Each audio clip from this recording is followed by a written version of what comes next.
మాట పలుకు తెలియనిది మాటున ఉండే మూగమది కమ్మని తలపుల కావ్యమయే కవితలు రాసే మౌనమది రాగల రోజుల ఊహలకి స్వాగతమిచ్చే రాగమది శృతిలయలరగని ఊపిరికి స్వరములు కూర్చే గానమది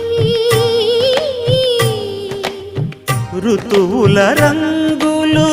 మార్చేది కల్పన కలిగిన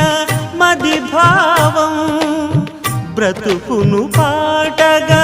మలిచేది మనసున కదిలిన మృదునా